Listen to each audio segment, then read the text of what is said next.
Χαίρετε, είμαι η Κρυσόλερ, εδώ από την Ακαδημία Αθηνών στο Second Life, στο Sim Greece και μαζί σας για άλλο ένα tutorial.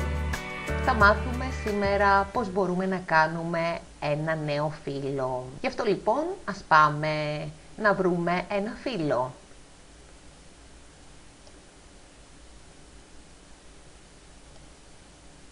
Τώρα είναι μια καλή ευκαιρία. Εδώ συνάντησα τυχαία αυτό το avatar. Αν πάω πάνω του το δείκτη του ποντικού μου, βλέπουμε ότι λέγεται Κρίστος G Ελκάνο. Μπορώ να του μιλήσω εδώ από το local chat και να πω για...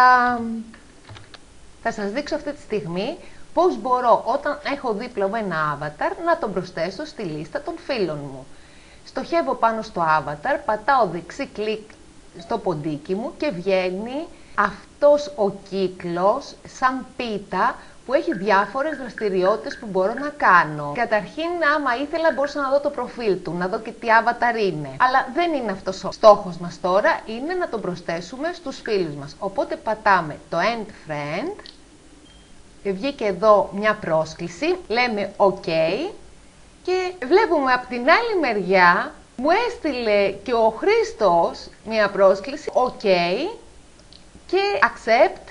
Πάρα πολύ ωραία. Τώρα, άμα ανοίξω το communicate και πάμε εδώ στην ετικέτα friends, βλέπουμε ότι ο Κρίστος G Ελκάνο έχει προσθεθεί στους φίλους μου. Και μάλιστα τώρα, επειδή είναι με έντονα γράμματα, σημαίνει ότι είναι online και φυσικά τον βλέπουμε απέναντί μας. Εδώ η επιλογή να με βλέπει όταν είμαι online είναι τσεκαρισμένη από το πρόγραμμα by default. Εγώ μπορώ να τσεκάρω το άλλο τετραγωνάκι ώστε να μπορεί να βλέπει, να εντοπίζει στο χάρτη την θέση μου. Και μπορώ να τσεκάρω και το άλλο τετραγωνάκι όπου μπορεί να επεξεργάζεται και να παίρνει τα αντικείμενά μου. Εδώ μπορώ να του στείλω ένα IM, μπορώ να δω το προφίλ του και διάφορες άλλες ενέργειες που θα τις μάθουμε στη συνέχεια.